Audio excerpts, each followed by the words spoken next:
Hello everyone, good morning. आज है 20 जनवरी और आज है दिन मंगलवार, that is Tuesday. Today we will be talking about smart city Indore का dark reality, water contamination case जो मैं एक्सप्लेन करने वाला। First topic is related to Indore water case. क्या हुआ? सोचिए एक नॉर्मल सुबह हो, लोग उठे हो और नहा धो के अचानक पानी से बदबू आने लगे। रंग बहुत ही बदला हुआ होता है, कुछ घंटे में लोग बीमार पड़ने लगते हैं। ये कहानी है इंदौर जैसी सिटी की, जो कि क्लीनेस्ट सिटी भी कंसिडर की गई है, जहां एक रूटीन डे एक पब्लिक हेल्थ क्राइसिस बन गया है। सवाल ये नहीं है कि पानी खराब था, सवाल ये है कि इंदौर जैसे शहर में ऐसा हो कैसे सकता है।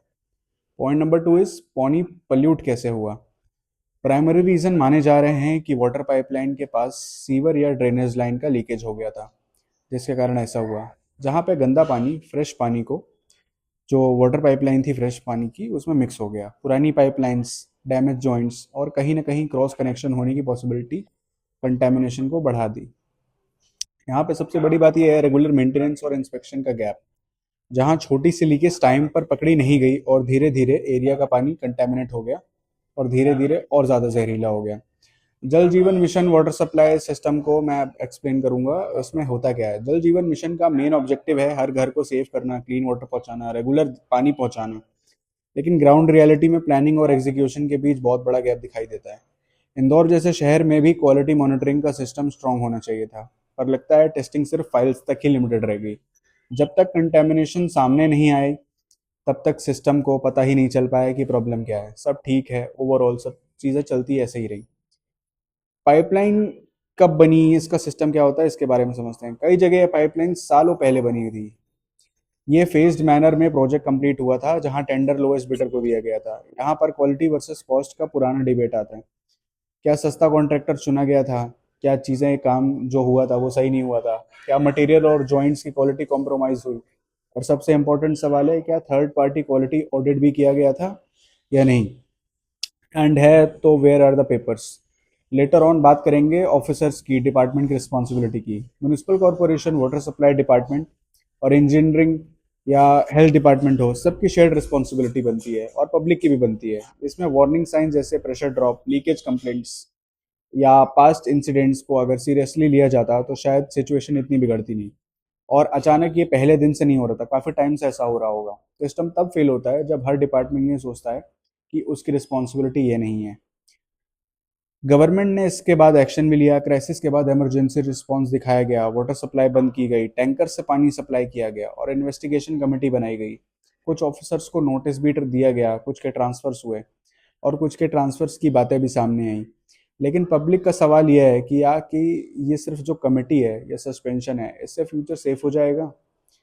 अगर फाइल और लीगल अकाउंटेबिलिटी नहीं होगी तो मैसेज वीक रह जाता है। इसमें पब्लिक ने कब और कैसे कंप्लेंट की, इसके बारे में समझते हैं। रेसिडेंट्स ने सबसे पहले पानी की स्मेल, कलर चेंज और थोड़ी थोड़ी बीमारियों के सिम्टम्स नोटिस किए। लेकिन शुरुआत में कंप्लेंट्स इतने बड़े लेवल पर नहीं थी। जब केसेस बढ़ने लगे और सोशल मीडिया पर बात उठी, तब सिस्टम मूव ऑन हुआ। मूव ऑन एज इन काम की तरफ। यहाँ सवाल उठता है, अगर कंप्लेंट पहले सीरियसली ली जाती तो क्या लोग बीमार पड़ते? इससे हेल्थ इम्पैक्ट क्या हुआ? सीरियस एंगल तो यही है इस केस का। इस केस का सबसे डार्क एस्पेक्ट है health impact. Vomiting, diarrhoea, stomach infection और डिहाइड्रेशन के केस कंटिन्यूसली बढ़ते गए। बच्चे और जो बूढ़े थे वहाँ पे ज़्यादा ही वीक और वल्नरेबल रहे। हॉस्पिटल्स में बहुत लोड बढ़ गया। मेडिकल प्रिपेयर्डनेस उतनी हो नहीं पाई, जो बताता है कि वाटर सेफ्टी को हम अभी लाइटली लेते हैं। टेस्टिंग लैब रिपोर्ट्स का इसमें सच क्या है? वाटर सैंपल्स लिए गए, लैब्स में टेस्ट हुए, लेकिन रिजल्ट्स पब्लिक के सामने आने में डिले हो गए। ट्रांसपेरेंसी की लैक यहीं पर ट्रस्ट बढ़ा देती है कि उस चीज़ में उनका ट्रस्ट नहीं हो पाया। जब तक रिपोर्ट ऑफिशियली डिक्लेयर होती है, लोग ऑलरेडी अफेक्ट हो चुके थे बहुत बड़े पैमाने में। सवाल सिंपल है, अगर पानी साफ है तो डेटा छुपाना क्यों, और अनसेफ है तो पहले बताया क्यों नहीं गया? मीडिया और सोशल मीडिया का रोल। इसमें मीडिया और सोशल मीडिया ने बहुत रोल प्ले किया। लोकल मीडिया ने इशू को उठाया, लेकिन जब नेशनल मीडिया और सोशल मीडिया प्रेशर बना, तब एडमिनिस्ट्रेशन फास्ट एक्शन मोड में आया। ये एक अनकंफर्टेबल ट्रुथ है कि आज कई बार सरकार तब जागती है जब मामला वायरल होता है। क्या बिना कैमरा और हैशटैग के सिस्टम काम नहीं करता इंडिया में? Smart city claim versus reality, ये एक बहुत बड़ा डिस्कशन है। इंदौर का क्लीनेस्ट सिटी और smart city tag global brand किया गया है। लेकिन ये इंसिडेंट बेसिक इंफ्रास्ट्रक्चर की रियलिटी दिखा देता है। इंदौर को 7 बार as per my research smart city घोषित किया गया, बेस्ट स्मार्ट सिटी अवार्ड्स भी मिले हैं। अकाउंटेबिलिटी का सवाल यहीं से शुरू होता है कि ब्रांडिंग इंपॉर्टेंट है या सिर्फ बेसिक सर्विसेज। ऐसे केसेस पहले कहाँ कहाँ हुए हैं? Chennai, Bangalore, Delhi, even smaller towns water contamination के केसेस पहले भी हो चुके हैं। पैटर्न सेम है, वही पुरानी पाइपलाइन, सीवेज की चीज़ें जो चेक नहीं होती, डिलेड रिस्पॉन्सेस और टेम्पररी सोल्यूशंस।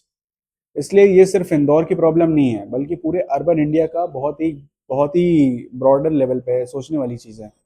ये एक सिग्नल है कि अभी संभल जाइए, फ्यूचर में ऐसा दोबारा ना हो, इसके सोल्यूशंस हैं। रेगुलर पाइपलाइन की ऑडिट करवाना, sensor based leakage detection system बनाना, इंडिपेंडेंट क्वालिटी चेक्स और real time public alert system essential करना, third party inspection companies hire करना। सिर्फ ऑफिसर ट्रांसफर से नहीं, बल्कि फिक्स अकाउंटेबिलिटी मैकेनिज्म से ही सिस्टम सुधरेगा। जब तक कॉन्सिक्वेंसेस नहीं होंगे, नेग्लिजेंस रिपीट होती रहेगी। पब्लिक को क्या सावधानी बरतनी चाहिए ऐसे सिचुएशन में? जब भी पानी का कलर बदले, स्मेल या टेस्ट चेंज हो, उसे मतलब आपको वहाँ पे कंज्यूम नहीं करना है। तुरंत लोकल अथॉरिटी को इन्फॉर्म करिए, कंप्लेंट करिए, सब राइटिंग में करिए। पब्लिक अवेयरनेस भी सिस्टम का एक इंपॉर्टेंट पिलर है। कंक्लूजन ओवरऑल इन सारी चीज़ों का एक ही है कि इंदौर वाटर केस सिर्फ एक टेक्निकल फेलियर नहीं है, बल्कि ह्यूमन नेग्लिजेंस और सिस्टम को बताता है कि कैसे चीज़ें सुधारी भी जा सकती हैं और करंट सिनेरियो क्या है। सिर्फ इंक्वायरी से काम नहीं चलेगा जब तक लोग लॉन्ग टर्म रिफॉर्म्स, ट्रांसपेरेंसी और स्ट्रिक्ट अकाउंटेबिलिटी ना हो। आखिरी सवाल आपसे है, क्या हम नेक्स्ट इंसिडेंट का इंतजार करेंगे या सिस्टम को अभी सुधरने पर मजबूर करेंगे? खुद भी चीज़ें समझेंगे या हम वो चीज़ें कंज्यूम करते रहेंगे? थिंक वेरी वाइजली, एंड इसमें कोई भी तरीके का पॉलिटिकल एंगल ना उठाए जाएं तो it will be better, because focus on your health, not on politics. Thank you. जय हिंद।